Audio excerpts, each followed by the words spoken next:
আচ্ছা বলেন তো একটু, আপনারা দেখছেন দেখেন নাই কেমনি করবেন? মুরব্বীরা কথা কয়, শকুন দেখবেন মরা গরুর খবর পাইলে আসমানের উপর খালি চক্কর মারে। কেন? আশেপাশের তাল গাছের মাথার শকুনদেরকে মেসেজ পাঠায়, দোস্ত নিচে জিনিস আছে। কি আছে? ওরাও দূর থেকে যখন দেখে কোনো ভাই মিছিল করতেছে, বুঝে নিচে জিনিস আছে, ও দৌড়ায় পরে।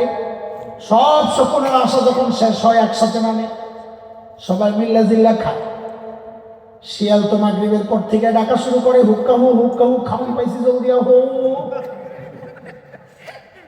কুত্তার খবর কি কন্ত দেখি?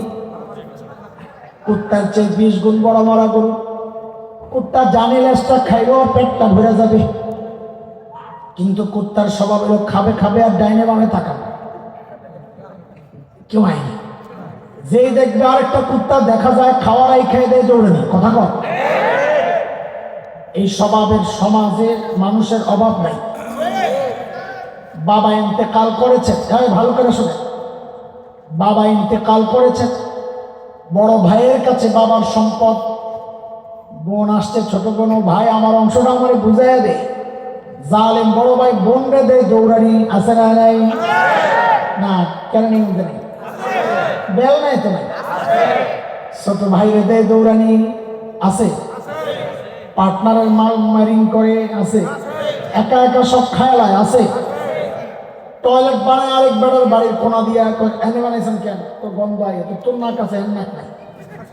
হ্যাঁ, এখন তো যার যার ঘরে টয়লেট। আগে গ্রামে দেখছি টয়লেট বানায় আরেক বেড়ার জায়গার শেষ মাত্র। কিরে ভাই, হেনে বানাইলে কেন? তো গন্ধ লাগে। ফের গন্ধ লাগে না? নিজেরটা যে সময় বুঝে, আরেকজনেরটা বুঝতে চায়, একা একা সব খেতে চায়। সরকার টাকা দিছে রাস্তা বানাইছে, রাস্তা বানায়া না বানায়া বিদেশ যায়, নিজের বাড়ি ঠিকই বানায়।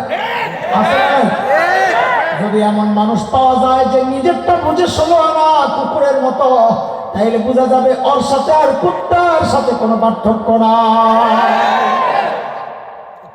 আয়না দিছি, হিসাব নিলাম, চেহারাটা দেখে যে আমিও কি সারাদিন দুনিয়ার পিছনে লেগে থাকি না, এবাদত বন্দিও করি। যদি দেখেন না কাম ওইটাই, তো বুঝবেন কুত্তার লাগে খাতির হয়ে গেছে, আমার টার্গেট দুনিয়া হয়ে গেছে। যদি দেখেন হালাল হারামের পাঁচ বিচার নাই, তো বুঝবেন হাড্ডি গোস্ত মিলে আছে, এটা খায় হেটার লাগে মিল হয়ে গেছে। এটা কোনটা? যদি দেখেন নিজেরটা বুঝেন, 16 আনা মারতে চিন্তা করেন না, তো বুঝবেন কার লাগে খাতির হয়ে গেছে, দুনিয়ার টার্গেট হয়ে আছে আমার। এর থেকে বাঁচতে হবে দোস্ত, নাইলে টার্গেটে ভুল করলে সফল হবে না জিন্দেগি। এটা হচ্ছে আমাদের মৌলিক একটা সমস্যা। খেয়াল করেন, কিসের সমস্যাটার নাম কি? আর এই সমস্যাটার নাম কি? টার্গেটে ভুল। বলেন প্রথম ভুলটা কি? বলেন, মুখস্থ করেন, প্রথম ভুল কি? আমরা টার্গেট বানাবো কাকে? আখিরাতকে। যে কোনো কাজ করার সময় চিন্তা করব, আমার এই কাজটা করলে আখিরাত থাকবে তো নষ্ট হবে। দেখেন, এই চিন্তা যদি কেউ করে, সে অপরাধ করবে না। একটা মানুষের টার্গেট যদি আখিরাত হয়, যত মানুষ অপরাধ করে কারণ একটাই, সে টার্গেট বানাইছে দুনিয়া। একটা চোর যদি টার্গেট আখিরাত থাকতো, তার সে চুরি করতে গিয়ে চিন্তা করতো, চুরি করলে আমার আখিরাত শেষ হবে, আমি চুরি করবো না। ডাকাত ডাকাতি করতো না, ভোট চুরি করতো না, সব করতেছে কারণ টার্গেট বানাইছে দুনিয়া। আল্লাহ আমাদের সবাইকে আখিরাত টার্গেট বানানোর তৌফিক দান।